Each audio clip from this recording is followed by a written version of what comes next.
Hello, everyone. Welcome to Further Comments. Really thrilled to be here with my friend Horace Wu. Horace, how are you? Hello, Damien. I'm doing very well. It's great to see you.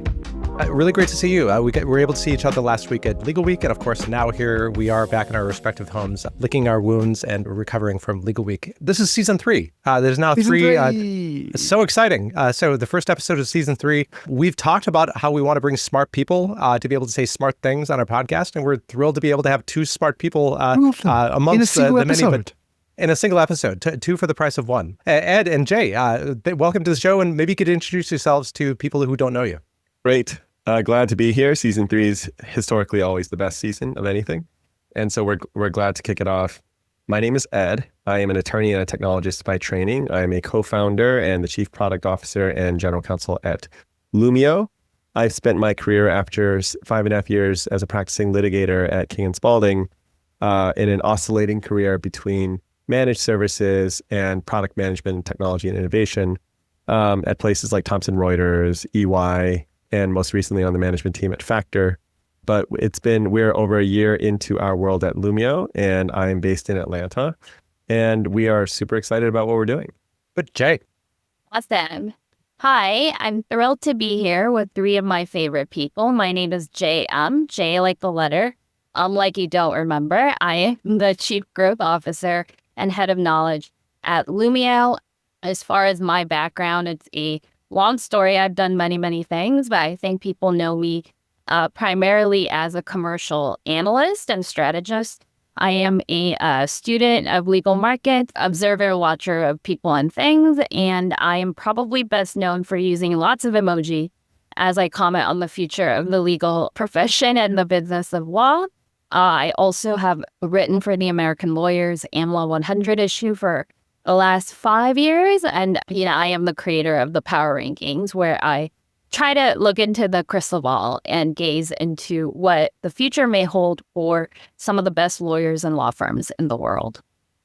And one of the best things that I love about Jae and Ed is that a lot of people, when they speak, the signal to noise ratio is quite low. That is, there's lots of noise to signal. I would say that with Jae and Ed, it's almost 100% signal. If there is noise, I haven't heard it yet. Every conversation I have with them is high signal, almost no noise. And I expect this to be no different. Well, I'm just super happy and honored that you guys have decided to join us, because I met you guys last week and saw what you're working on, and I was blown away. And we'll get onto that in a little bit, because I think it deserves a lot of airtime. But it's cutting through the noise that was Legal Week, right? Everybody was AI. Everybody, I think the more matured offerings are now integrated, and they don't really flash AI and neon anymore. But there were still people who were doing AI. And I think what you guys have done is it's an extremely mature application of AI. But before we go on to talk about what you're doing, what's your take on the current market in 2026? In terms of the hype cycle, where are we in that cycle? Oh boy. Well, I think that one thing that is really interesting about legal, and I've written reams about how legal's not unique. It is an extreme market, but it is prone to some of the same behaviors and some of the same pressures and trends as other industries. Definitely is the case here. I think what is really interesting to me is the dispersion of viewpoints, depending on who you are and where you're sitting in the marketplace. There are still people who are very at the peak of, hype, unrealistic expectations, especially when it comes to ROI. I said on my panel, ROI is the new black. That's what everybody's going to be talking about. And I think probably a lot of reductive thinking about what the path is going to look like, from tool purchase to, being able to show a clean spreadsheet with what that did to the business. I think so some unrealistic expectations, a lot of fatigue, generalized fatigue. People seem to get annoyed when they hear the syllables AI. So that tells me they're deep in the trough of disillusionment. But I think that someone that feels to me a little bit directionless and atmospheric rather than driven or triggered by, specific experiences. So that dispersion is really interesting. But I will say this. Real things are happening at great pace and volume. A lot of people are working really hard to really understand how AI makes contact with lawyer reality, legal services reality. I think some of the comments I made on my Legal Week panel, I repeat, in a truncated way, which is that I think we do ourselves and each other a disservice when we generalize to the wrong segments. Like, what are clients doing? What are firms doing? Well, a handful of clients are way out front, being very aggressive with automation and sourcing. Most are actually way far behind. Like I would say the top 5 that I know of are many, many miles ahead of almost everybody else. Firms are catching a lot of flack because, they're not giving easy to understand, repeatable, viral answers on what it's going to do to pricing. I would tell you from my experiences in legal business strategy and pricing, that's going to take a couple years to shake out. That notwithstanding, a lot of firms are actually quite far in tool evaluation and lawyer consultation pilots and actually, pretty structured studies as to what AI is doing, not only to the provision of services today, but the training of lawyers in the next generation. And then so I think there's a lot of work ongoing, but people are talking past each other. And then so I think a lot of the disillusionment, a lot of the negative kind of backlash is really overinflated in this echo chamber. So that is something I've been trying to shift through many waves of change in this industry. I think clear-eyed positivity is really important, more important now than ever, I think. What I'll add to it is a little bit more from the product perspective and looking at the kind of approaches that are in the market. Jay and I have talked about this before. We need to kind of write this down and put it into an article. There are multiple hype cycles, and they are cascading on top of each other. There's not one hype cycle. You cannot say there's AI in legal and it is at a peak of expectations and then a trough of disillusionment. And it doesn't track quite so neatly because there are multiple use cases. But actually, what's more important than the use case, because what does the hype cycle actually measure? It measures adoption and maturity, right? That's actually what it measures, right? And it's the inflection of attitudes that are kind of charted against the maturity of like where technology actually diffuses into a user base. And really, actually, technically, it's like a buyer base. The thing about AI in legal is that the thing that phases the multiple hype cycles all kind of being phased on top of each other is primarily that people are on 3 or 4 different journeys. And so they don't necessarily coincide. And that's where Jay talking about how people are talking past each other. It's because they're like, man, this is a great trip. It's like, no, I find it rather bumpy. It's like, no, I find it rather smooth. And that's because one person's in an airplane and someone else is on a train. Like they're in different vehicles and they're also not even heading to the same destinations. Boy, there's a lot of turbulence. No, it's completely clear. That's because somebody's flying to Vancouver and someone else is flying to Miami. Like there are different paths and different destinations on different modes of transportation. And so because of that, the hype cycles are kind of all at different moments of cresting. And you'll hear this kind of dissonance when you talk to, providers on the exhibit floor, talking heads on panels, buyers trying desperately to bring coherence to their AI strategy, what they're being asked to provide. And there's just a real need for some clarity, and adoption oftentimes in the maturity of those products depends on multiple things. But one of them, I'll mention 2 off the top. One is the incentives. I know Damien talks about this all the time. Incentives matter to adoption. An environment that is conducive to adoption is not merely a matter of, I have this problem and the solution fits it. It is not as simple as that. There is a broader context and an environment with conditions that are conducive to the adoption, where there's motivation among users and buyers and makers that find some level of alignment. But the other thing is that the disruption is in the technology that's being released. And we now can look around the corner a little bit because actually the technology and the rate of AI progress is far ahead of kind of the pace of adoption. We've been saying that for a little bit. I've got like a wonky line graph that kind of shows this.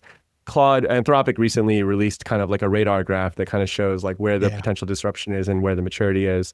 But that gap is being traversed. And along the way, a lot of the products that are desperately trying to make the case that they're indispensable will be quickly disposed, actually. And so that's the moment that we're in. And that's why there's a lot of kind of talking past each other. The last thing I would mention, and we can talk about this, sort of in more detail, is really the basic minimum viable quantities, the assets that are required to actually have AI make contact with reality and stick. And those are not just the environmental kind of atmospheric conditions, nor are they sort of just the sufficiency of the technology and the ascertainability of the problem, but actually it has to do with the user experience. And that's where like a lot of product people like to talk about adoption, which is like, how easy is it to work with? How easy is it to adopt? And I think that because AI is a completely different beast, there's not one path to user adoption. And there are a lot of people kind of all moving in different directions along it. It's not as simple as, well, it's a React web app and it's so beautiful. And oh my gosh, people are just going to know there's tooltips. You hover over a button, it tells you what it does. Oh my God. Like, we're not in that world anymore. That is like one of many canvases where AI can be expressed, and kind of like the benefits of it can be accessed by users. And so those are all different things that are happening at once. And that leads to a lot of chaos, because I think all of those things compound on each other, so that someone's like, oh, I'm on an airplane to Vancouver, I'm on a train to Miami, and someone else is speaking like Italian, and that's not even the same language. And so these complexities all stack on top of each other to reveal a lot of noise and chaos. You might think that I get to do this all the time because Ed and I started a company together, but no, we don't get to sit and talk, interesting talk about the state of the world. So I'm reminded how much I miss it. Let me add on to some of the things that Ed is saying, just to kind of help people make sense of why all this is the case. AI is, I think, the most personalized, technology that's ever been. And that's got lots of good to it. And it's got a lot of hidden, I think, pitfalls and traps. So when I say AI is fundamentally a personal technology, it means the actual user experience varies quite a bit from person to person, right? And that level of variation is something that is totally new to the change agents and managers who have set adoption strategy before. I think to put like kind of concrete point on what Ed is saying in terms of, people headed to Milan versus like Miami or Tampa, I think that, a lot of folks are pointing AI at, maybe known solutions to known problems or new solutions to known problems. It takes a lot of thinking pain, and sometimes thinking pain that is shared in a group, to see white space for new ways to tackle new problems that, we haven't encountered before, like either because they were too difficult with the available technology. I think, seeing that kind of like new horizon is very hard. I see very few teams doing that. But, some people are. And then so depending on what you're trying to do with the AI, it goes beyond use cases, because the bionic collaboration between user and technology is, in a sphere that we've never really made contact with before. And then it takes a lot of active use and active thinking from the user to think of, the ways that AI can add value or create value in totally new ways. And then so I think that is something that is creating stochastic variables. Like, the jagged frontier of AI capability is one thing, but the jagged frontier of human imagination is another. And I think that actually is a far greater and more intense pressure to cope with. And in terms of user experience, I think that something Ed and I have suffered a lot of thinking pain about before we decided on our user experience is that term, and the concept of UI is really fundamentally changing. And I am a lifelong lover, student of design. I think a lot of UI and UX engineering in the past has gone into thinking about affordances or workflows, right? So the very mechanical just collision of user to the technology. What does the user see? What was the user thinking before? What can the affordances signal to the user as to what, functionality features are available? And really, because AI capability is so deep and vast, right? And the interface that most of us made contact with first is really just like a cursor in a blank space. I think it gives us actually, yes, the challenge, but the opportunity to really rethink what is the problem space that we could attack? What are the solution spaces that we can explore? Like the concept of solution architecture and problem awareness, these are actually deeply human problems, not necessarily technical problems, right?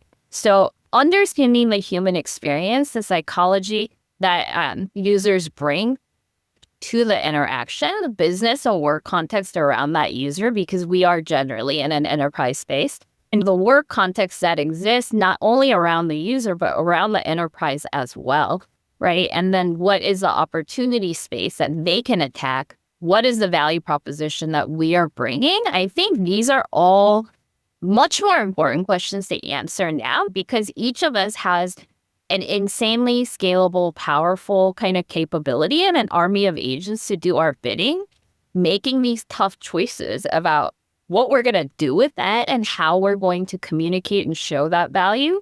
These are all deeply human and business problems. 100%. And one of the things that I love about you, Jae, is that not only your emoji, but your verbal emojis like Thinky Pain. I love that. Life is a PowerPoint. So this is a PowerPoint it relates to what we're talking about. And it's actually got Jae and Ed featured on it. So there is a different hype cycle for the world versus governments versus, industries, the Main Street, law departments. Everyone is in their different path of the hype cycle. And also the populace might not even be near peak hype. They might not even know what's going on. And then you could say, okay, maybe if you put them in this kind of list, you could be able to say, okay, this is where maybe everybody is along that list. But then you also have, talking past each other, which you talked about is that, are we talking about advisory work? Or are we talking about transactional work? Or are we talking about regulatory work? Or are we talking about litigation? Here is Jae Um and Ed Sohn, which I show to almost every person that I have say, what type of work? Are we talking about cream work or core work or commodity work?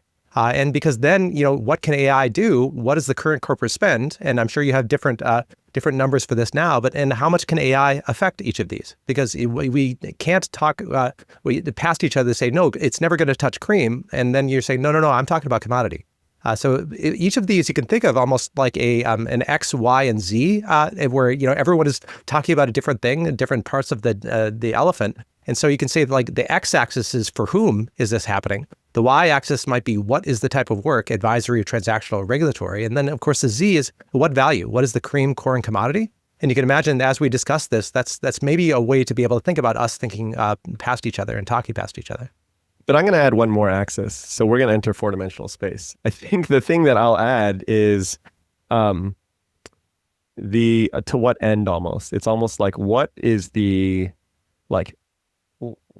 thing around which there is hype? Like even that by itself is a question, because we keep saying it's like AI and it's vast intelligence and it's an army of agents, and like all true for sure. Like there is something at the core of AI progress and something that has been invented, and we can define it and point to it and look at it, and it's moving super fast. Here's what I observe. Let's get out of the theoretical for a second. When I talk to law firms, when I talk to legal teams, when I talk to leaders of innovation and people whose job it is to really inflect a change that can be reduced to some kind of KPI on which they're evaluated, there is this idea of let's go try and buy some tools, right? And that's still in the mix, and that is absolutely, and that's a familiar arena. People can talk about pilots stacking up on their desk, and they can talk, oh yes, oh man, there's so much more now, and oh, there's so many new entrants. And then Horace was saying, oh no, but some of these new entrants, it's really just a feature on a bigger platform, and oh, there's consolidation in legal tech, and et cetera, et cetera, et cetera. Now these two competing solutions are at the same house or whatever. There's all of that navigation of the kind of legal technology procurement view, right? But now there are builders, and that's kind of getting a lot of traction. You see some of those kind of building firms that are out there that are making a difference in terms of getting better in-house solutions. We're not talking about sort of slightly rickety power apps kind of stringing together some real basic automation logic on the back end, or a little kind of a SharePoint page that's got a little bit of kind of Power Query behind it, that might... I mean, look, some of those things were actually super powerful, but we're not in the hands of really competent citizen developers and couldn't actually kind of reach their thing, nor did they scale. Someone would make this one thing for this one thing for this one place for this one person. It'll be great, now can you do this? It's sure, I just have to start over from scratch. And so then there's the builders now have it's a completely different ballgame for builders. and like C, e.g., all of the advances in software development everywhere, vibe coding, Karpathy's auto research, and like building a model from scratch now, and OpenClaw and Claude co-work, and so many things now, right? But then that blurs the line to this third kind of user experience of like, and the what of like, what is the hype cycle? And that is like, every once in a while, someone in like a management committee or the board of directors or, a senior executive is just like, well, I just heard that Claude is legaling now. So let's all just do that, right? What is this Claude thing going to replace like all the things that you guys are shopping and all these things that are stacking up on your desks? And I say that with caricature, but that's a very real thing. That's a very real voice happening where innovation chiefs who are like kind of meticulously putting together their kind of like tranches of strategies and use cases and what tools they're going to pilot against them and how they're going to prove ROI are being confronted with like a leader being like, but what about this Claude thing I keep hearing about, And they released a legal thing and that dropped, market value. And you guys have talked about that. And we don't need to kind of like redo that conversation. But I guess what I'm saying is that there are some people who have taken the approach that AI is a more at-large general capability, and the products in which it is interacted with require competence from its users, no matter what shape or form, what pane of glass they're interacting with.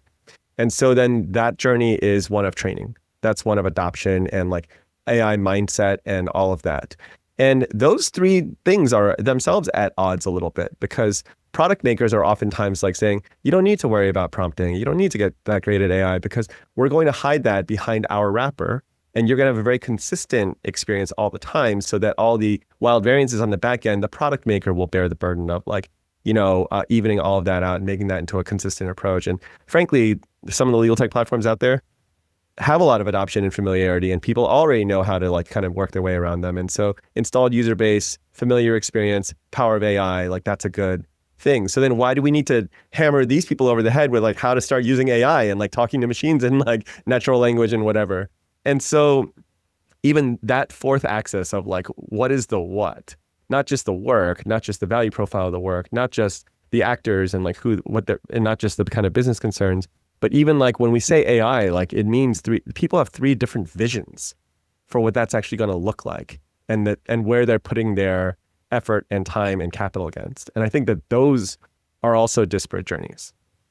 As we think about Claude legaling these days, something that Claude doesn't have is data. That is data that is stuck in Ed's and Jae's brain. Maybe we could pivot a little bit to talk about what you're building and how Claude won't be able to do what you're building. Well, you're setting us right up into the thing that we are really excited to talk about all the time.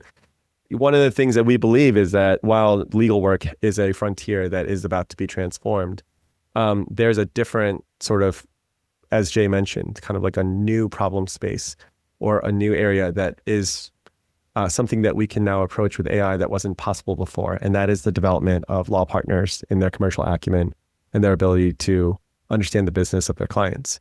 And that is expertise that Jae is very famous for, that I have some insight to as well in service to the General Counsel's office for the last decade or so.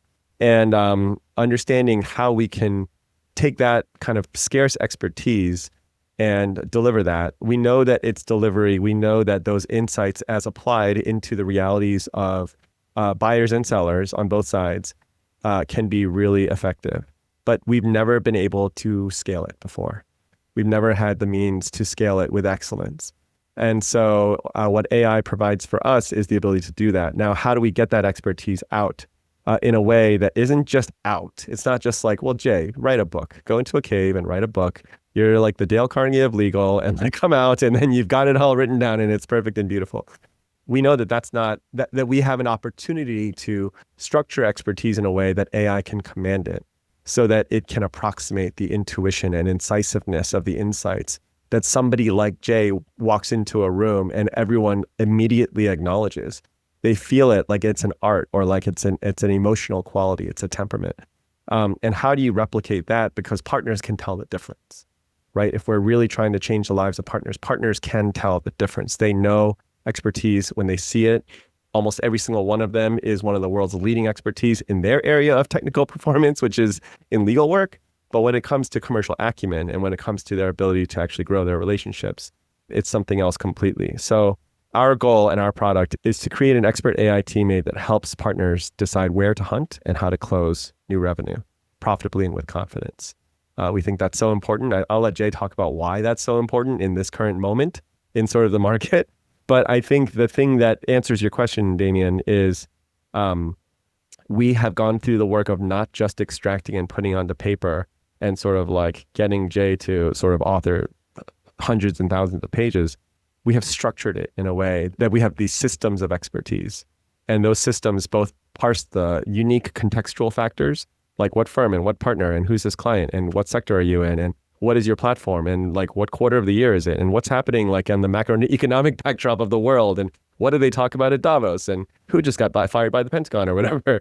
And also on top of that, getting a read into these very local situation of like, here's a partner that is being summoned by their client to come in and answer the question, how are you applying AI to my work? And that is a commercial question. That is not a question of legal work competence. That is a question of, I am expecting you to inflect a change into our business relationship by virtue of the capabilities that are now coming forward. And a partner is saying like, how do I make sure I'm positioning myself not just defensively and trotting out, whatever kind of perfunctory or obligatory experts that we may have in the house, but how do I turn this into an opportunity to cultivate the relationship and to deepen and to find new ways to communicate how our value is different. And to do that, to do all of that, we have systems of expertise that we've authored around, all of these different categories of context, but also a map of all the commercial journeys such that every commercial situation can be located in terms of like a commercial journey and a phase in that journey. And, that provides an ontology essentially of legal buy that connects it with the jobs that must be done by that partner in that situation and puts it up against the very unique dials and contexts and different values and fields of the firm and the partner and the client and the practice and all of that as well. And so we have spent the last year, the past year, extracting that expertise and hammering it into structures that are, mutually exclusive, collectively exhaustive, and equip AI to be able to then come in and with that sort of spooky intuition, be able to assert and apply that expertise into a situation. And that's what we believe is important. And that's what we think is the moat. That's what we think Claude will never have access to.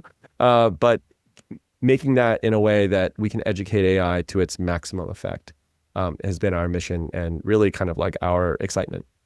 Hey, how did you get your data into that moat of a box? Well, okay. Let me actually back up because I think, I hardly ever really talk about my work experience inside the four walls of a law firm. I played a number of different roles. I've been very fortunate in my career. Since I was 27 years old, every job title I've ever held was new to me and new to the firm that gave it to me. And then so I have had the opportunity to really facilitate legal buy and service delivery at the matter level, at the client relationship level. I've had the opportunity to manage that at the partner book level. I have done performance reviews at the practice group level. And then, culminating kind of my W-2 career as the global head of pricing strategy for Baker McKenzie, I oversaw pricing for 46 countries, $3 billion a year.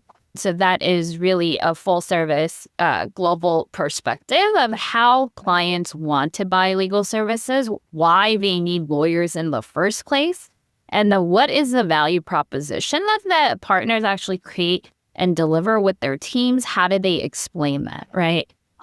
When I walked into Baker McKenzie, I was 35 years old. I had only worked in the U.S. market, although I think I was quite well known for work across client service operations, delivery, as well as innovation and pricing for value. But still, it was a very broad scope. And I think the only reason that I was able to discharge the role is because I think I brought a completely different perspective than other commercial advisors working in the space. And that is a fundamentally human-centered view, that it is a relationship business. It always will be. And that I think I brought a more open-minded attitude to the lawyer answer of it depends. It absolutely depends. What is, an engagement worth? It depends on who the client is. It depends on, where they are in the company life cycle. It depends what's going on in the world around them.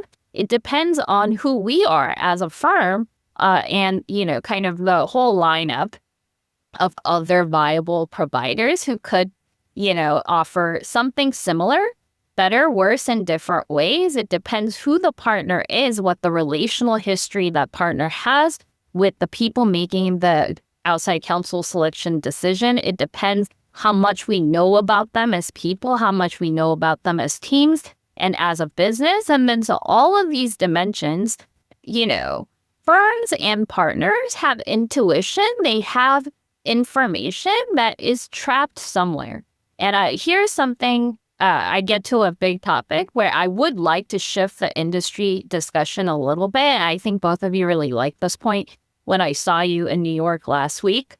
There is a great rush toward master data kind of strategies, different ways to evolve how the firm organizes, catalogs all the data that they have in their systems. And that is a necessary endeavor.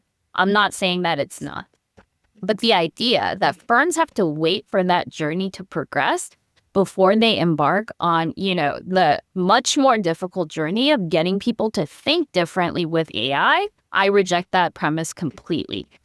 Because I think the pricing exercise in particular has to do with extracting the intuition and insights that reside within partners' minds, within clients' minds, right? And the idea that we have this natural language interface where we can give those people a teammate to really embed into their daily experience, the lived experience of work, and to figure out the proposition together, to figure out the positioning together. I think that is an application of AI that is completely missing. And the experience that Ed and I are trying to bring to Rainmakers everywhere, current and the next generation of Rainmakers, is to give them a teammate who is really deeply invested in their success, who, rides alongside with them, learns them, what they're good at, what they're about, the expertise, and the client that they apply to the client problems they solve. What is the value of the platform and the synergy that the partner gets from being on that particular platform? How do they engage in meaningful dialogue with clients to really get at a shared understanding of what the problem is and how the firm can help solve them, right? And then so to me, it is less about a data crunching problem. It's less about a data aggregation problem. And it's more a communication and collaboration issue. And then so when I think about readying the next generation of lawyers to practice as practitioners and that kind of hallowed trusted advisor role, right? How do we prepare them to take on that mantle? Well, listening is one, but listening real hard is not enough. They have to listen and hear and understand what it means, right? So when I talk about noticing skills that, junior lawyers, senior associates, new partners need to develop, it is the ability to actually quickly locate the client within a complex matrix of situations, right? How do you orient yourself and the client to where they're sitting? And then what is the range of probable kind of situations that are going to develop from the current situation? And then so being a trusted advisor really means understanding how to apply quickly your deep expertise to the specific concrete situation that this particular client is in. And in order for our AI to help partners do that, we have to teach our Rainmaker companion to quickly locate the partner in the commercial situation in which they find themselves, right? So a lot of the expertise extraction, which has been fascinating and I have to tell you, very difficult work. In my career, I have rarely been cognitively taxed in this way. I have to say the jobs that I had at Seyfarth and Bakers and in my consulting practice for Global 50 firms, I have come across a lot of complexity. Most of what I found taxing was relational, political, social, emotional. It was not cognitively taxing like this kind of work. It is really about compression. So I think that's an issue that we're not talking about enough. What AI enables us to do is compress a huge set of possibilities, a huge set of variables, and to help process through that and then narrow down the range of possibilities and to help people navigate complexity in a completely new way. And then so in order to compress my understanding of the global legal market, I'll give you an example. We reduced kind of the universe of legal service buyers to first 12 and 10 buyer archetypes. This is not a demographic segmentation. It is truly demographic and a behavioral profile. Depending on the sector, the composition, the nature of their business, the range of needs that they would typically experience, and then the range of buying behaviors that I have seen in 10 years of analyzing legal market dynamics, we have defined these archetypes of legal service buyers, the organizations themselves. We have, through really deep thinking, defined 6 archetypes of partner roles in rainmaking, because rainmaking is no longer a solo sport, even though it still feels that way to so many partners. Rainmaking at the highest level is not just a team sport, it's actually a position sport. And being successful means really understanding where your strengths lie as it relates not only to your disposition and your skills, but your practice modality, the career phase you happen to be in, where you shine now and where you need to develop. So these 3 dimensions that you see to the right, expertise, origination, account, this will map to a phrase that many people have heard before, finders, minders, grinders. Expertise, though, is the way that I would express production. Production is a key driver of partner compensation in all firms still, and I expect that to actually increase in importance because of the impacts of AI on leverage. But it's not really just the mechanics of producing hours and time entries into bills, right? That is the application and leverage of important expertise to issues of consequence. Origination, obviously, is a very lionized aspect of the partner job, something that is not well understood. But the third one that I think people don't talk about enough is account management. Once you land the first matter, how do you get the next 10? How do you build a accumulating and compounding set of trust, not only in you as an advisor, but institutionally between the client enterprise and the firm platform that you happen to be on? And then depending on your balance, and most partners in my experience, they have a primary strength and a wing. And then, over time, the balance of their focus on expertise and origination, it does need to shift depending on firm strategy, the partner's personal kind of goals as to earnings and, work-life balance and the way that they want to spend their hours when they're at work. These are choices that the partner makes consciously or otherwise. And what we are trying to do with the rainforest archetypes, and we call it that because we think firms really need to build themselves into ecosystems where it rains more reliably instead of, always depending on the mythical powers of the 5 to 10% of partners, typically bring in 80 to 90% of the firm's profits. We believe that firms can actually grow new rainmakers better and faster than other firms. We'd love to be that competitive advantage. I think that what these archetypes do, and generally our approach of really highly granular context engineering that we bring to the partner's desktop, is to reduce cognitive load without being reductive, right? It's not just task offloading.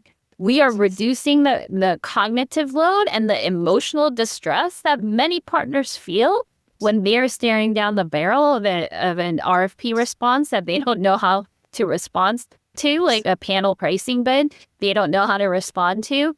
Maybe a difficult conversation with a client where the relationship's going a little bit sideways.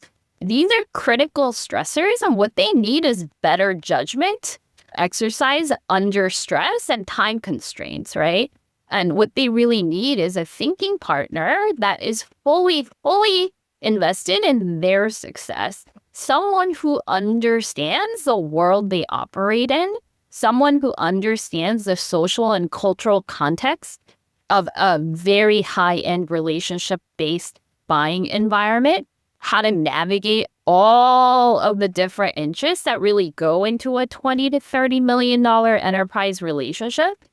These are things that I think have been hidden away behind closed doors for a long time. There are not a lot of people who have really worked within these relationships, have facilitated transactions in those relationships, who are not themselves an interested party in that ecosystem. And then so what we're trying to bring to partners is that teammate. And I think the psychological, emotional, relational aspects are just as important as the economics, although, of course, if people want to vet that, there's a great body of work that I have put out on the internet for free in terms of the economics of legal buy. I think uniting all those things is incredibly important, especially in this moment. So now I will say a little bit of what I think is happening to the legal market in the next 5 years. Everybody wants to know what's going to happen to the pricing model. And everybody wants to know what's going to happen to lawyer compensation as a result of that. Again, I know it's frustrating, but it's going to depend. It's going to depend what kind of lawyer you are. It's going to depend what kind of firm you're at. It depends what kind of client problems you solve today, and it depends how you solve them. Most of all, it depends how much you're willing to change the way you apply your expertise to deliver outcomes and experiences for your clients, right? So there's a lot of variables in play, but I will tell you the most important thing. The battlefield for the next 2 years is not actually going to be on profit margin. It is going to be on wallet share.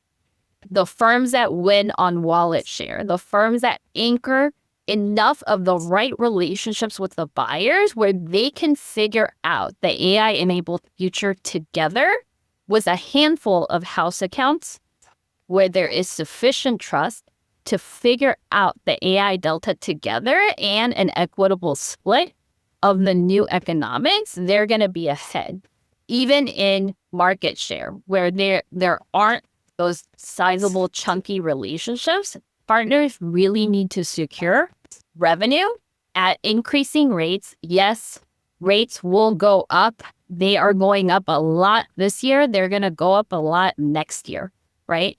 The partners who are able to secure a flow of work at those rates, they will have an advantage, right? So the next 2 years is really going to be wallet share, market share, rates, and realization.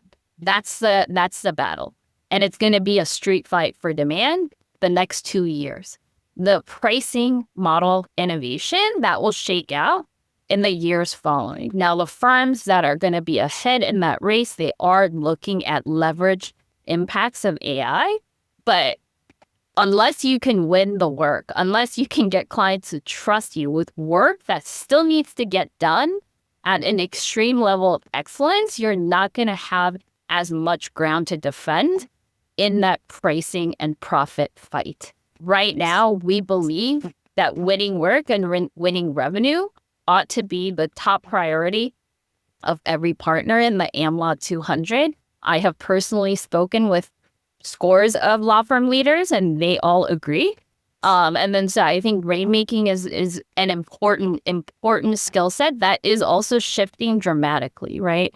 One of the things that Ed and I have been saying to many lawyers is that the last three classes of partners that have been promoted and the last three classes of associates that have been hired into the Global 200, they are quite possibly the most important classes of lawyers that have ever been. Together, those two groups are going to define the future of the legal profession and the business of law. I love it. So I'm going to reflect 3 things back that I heard that are really important that I want all of our listeners to think about. Number one is that rainmakers are like Willie Sutton said. They said, why did you rob banks? He said, well, that's where the money is, right? So you, by chasing rainmakers, business development equals rainmaking equals sales. And so you can imagine that if I'm a rainmaker, I will spend $1 on Lumio to make $10 in rainmaking. So number one, kudos on chasing the right market. You're going where the money is, like Willie Sutton did. Number two, your point about compression, being able to take your brain and be able to then offload your brain in a way that is systematic. Any particular data point, you might only use one rifle shot of that in a conversation. But what you're doing is not just rifle shots. You're essentially doing a Gatling gun of all the things that you've ever learned and trying to offload that into an artifact that is a software to be able to then offload your brain. That is incredibly taxing and exhausting. And I think that Jae today, Rob Saccone today, who you and I know, like we were just talking, Rob and I were having a conversation about how each of us has 5 different things that we're doing with Claude Code, 5 different tabs that we're constantly going and taxing our brains in ways that we haven't been before. So I think this is a precursor of what lawyers are going to be doing, is that we are going to be offloading our brain and compressing our brain in ways that we've never before. That's point number 2. Point number 3 is you're talking about, you're counting all of the it depends. Of course, every time somebody would say to me, well, a lawyer would say, well, it depends. I would say, it depends on what? And then whatever comes out of their mouth, I put it into Sally. And these days I put it into Folio, right? So the counting of the it depends, counting all of the it depends is of course the most important thing. So maybe I'll do that as a leaping off point to be able to say, knowing we only have 4 minutes left, what are all of the it depends that you're really counting, and how do those make their way into the system? That's one question. And then before we close, we also want to know about optimism. So maybe you could do those both. How do you count all the it depends and leverage it in Lumio? And then what are you optimistic about? I'm going to take optimism and let Ed tell you about all the it depends. So it depends. And, what I would characterize, by the way, to even make it more reductive, is on your first point, Damien, yes, the money matters, but it's a system of incentives that lead us at Lumio to play in a space where firms want this and partners want this too. And I'm not sure you can say that about AI everywhere else, that firms want it and partners want it, that they inherently are incentivized to really want it. And that's both institutional, that's economic, but it's also personal. There are partners out there who are willing and able to understand and grow their client relationships. And we say it's a relationship business, and maybe they're not among the kind of those that are so highly extolled inside of law firms where they're it's a relationship business means Jack over there is going to get all the business. There are partners who are hungry and they're willing and they're able to do more. But the second thing that I'll just combine your second and third points is humans couldn't do this before.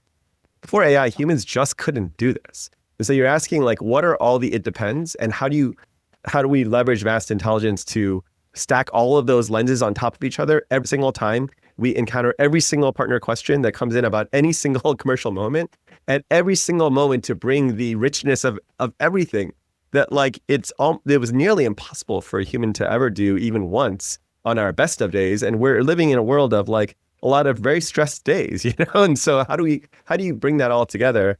And I would just break them into kind of 3 things that this is how we talk about the expertise at Lumio. One is that context. The firm, we've got archetypes for the firms. So it's not just these 6 commercial personas for partners, but yes, there are partner archetypes as well. And so there are any number of kind of permutations and combinations of seeing them in combination. There are clients and how they buy, what Jae talked about. There are some similarities because of the business constraints and the business demands that actually are very much inflected into how legal buyers buy. And yes, there's some variants. Dell and HP might buy weirdly very differently, even though they're very similarly positioned companies. But actually, there's still enough in common about the industry and their business model that actually informs how legal buyers buy and what their business interests are. There are things around the sector at large, which is different than the buyer type, that have to do a little bit more with kind of the trends of the sector and what's happening in kind of asset class transformation and in the rise of private capital, both equity and now credit. We also have kind of systematized the opportunities themselves for any micro opportunity that comes in, for anything that's there's an engagement, it's here, how do we approach it? There's actually something around the objective and purpose of that engagement itself. So a lot of times a challenger trying to displace an incumbent and get takeaway work, they view the opportunity with a very different gross margin profile than, for instance, an incumbent this is engagement number 35 for them. And so the opportunity types themselves have their own kind of taxonomy, ontology that informs them. And there's countless other things, I'll just say, that are really about the context. We try to separate that a little bit, although there's tons of overlap, and you could say, tomato, around the actual situation. And what is the play to be called in this situation? And what is the partner actually asking? What are they dealing with? Are they focused on the right thing? Do they understand what step of what journey that they're actually in and what a win actually looks like for them? What is their passing range? What's available to them? Which is a little bit different than just kind of what's on the field, but it's a little bit about what's the play to call. And then once the play is to be called and run, then the third thing that we actually think about that's very important when dealing with partners at law firms is what do you say to them? Like, what is the first smallest step to change? Like, what is the first thing that we put in the response to the email? Because here's what AI does. It shoots from the hip to generate as much text as possible, to answer as many questions as possible, and satisfy them completely in one shot. It is generally the case. Now, I know that there's different models get a little bit cuter about clarifying questions and things like that. But in general, there's this desire to satisfy every possible thing on one shot. And what we know, and what the UX design choice, by the way, that we made, is that we have a headless UI that just lives in the communication layer, email, and over time, Teams chat, right? Because that's where partners, it turns out, know how to do things. As what our research reveals is that they're okay at email. Over many years, it's taken to get there. So what is the first response that will actually engage them? We've done a ton of user research. What energy they want to meet them back when they have these questions actually is half of the battle of getting them engaged and actually getting them into this conversation and, increasing their commercial acumen and developing their thinking around these things, around the relationship. And so the context, the situation, and the kind of response mode these are all systems that we have authored where there is as much MECE as possible. And then they all intersect and have the beginnings of a graph where they all kind of tie together. And then that sort of dictates essentially what goes back into one email response to one partner that asks us one question. And that's what we're trying to bring in terms of the richness of expertise as applied through an AI teammate in the communication layer on an everyday basis. So we're very excited about those systems of expertise. There are probably like 20,000 more waiting for us. We're trying to make them as elegant and as simple as possible. One of the ones that's coming very soon is actually pricing expertise. And we know that that's something where there's a huge amount of demand. And what partners have to do to both kind of get the price that's been set by their rate card and like apply that to the situation negotiation, and also to manage that price, both sort of for the account level and for the engagement level. These are kind of the next systems of expertise that are coming online. So stay tuned for that. But that's all part of the commercial acumen story as well. I love everything you just said. And what I like most about yours is Headless. And for those who don't know, Headless is like you don't have a website. You just have interacting via Teams or via email. Smart for a lot of reasons, because one, that's where the lawyers are. Number two, that can't be scraped. That's really smart. That essentially nobody can scrape your website to be able to get all the stuff from Jae's brain. Kudos to you on that choice, both from a UX standpoint and a can't be scraped point. With that, Jae, what are you optimistic about? I'll build on everything Ed said and do a teaser of things we will never publish. One dimension of the expertise are the legal business value propositions that, express why clients need lawyers. And then 34 elements of value in terms of like what is valuable in the entire relationship, in the, advice, the solutions, the outcomes that are delivered and how it's delivered, right? We will never publish those because that is probably part of the crown jewels in the brightest jewels in the crown and something that will anchor pricing advisor. I mentioned those two things because the buckets of business legal value propositions are not going away. So this broad generalized fear of lawyer displacement is ill-founded. In terms of, the ways in which, trusted advisors deliver value to clients, that's not going away. The basis of my optimism is this. I have stayed in legal for many years despite having very portable skills because lawyers are some of the smartest people I could ever hope to work with. I love lawyers. I love partners. And, I love legal business. But one of my deep beliefs is that lawyering is one of the eternal professions. No matter where you go in this world, no matter how far you go back, there are things that people just need. People need, healers, people need teachers, and people need advocates to help them pursue what is fair and equitable. And lawyers are the second oldest profession. Yes. And the oldest profession will innovate and persist as well. But, I think that is all cause for optimism. But the main message about optimism I have is this. Change is inevitable. Suffering is not. I think that, I don't want to overvalue kind of the Jevons paradox and say like there will be more jobs, so don't worry, because that kind of implies everybody who has jobs will keep them and the more people have new jobs that don't exist, and that's not going to happen. Jobs will change, right? Like AI displaces tasks, not jobs, but jobs will change significantly. And, the tasks they're like asked to discharge, how they're measured, how they're paid, how they work with others, like all of that will change. And that change is coming for everybody, right? But the way you respond to the challenges and opportunities that emerge will determine your fate, right? It is in your hands. And the ethos that we bring to product design and the overall experience of working with Lumio that we want to deliver to lawyers and partners is this. You are in the driver's seat. Like, we really want to put partners in the driver's seat of their books, the kind of work they bring in, the kind of work they lead, the kind of career they want to have now and in the future.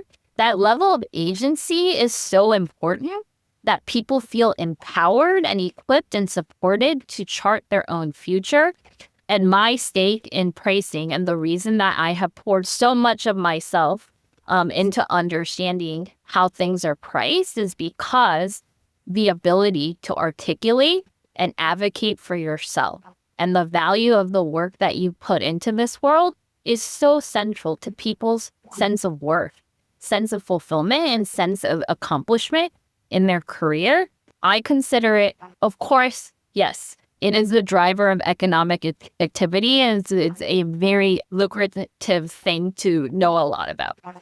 But truly, the value that we return back to the partners when they feel in control of their careers, when they feel confident and excited to go pursue business, when they feel equipped to really explain this is why our team is worth what we're asking, that level of engagement and just kind of the light in their eyes is worth more to me than, all of the praise in the world.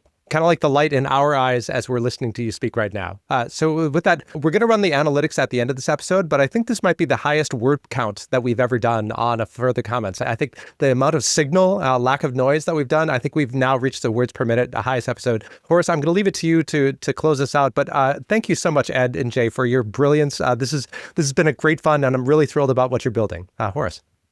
Just echoing all of that, you might have noticed I said basically nothing this entire episode, is because I didn't want to contribute any noise to this enormous volume of signal and information that you guys have just dished out.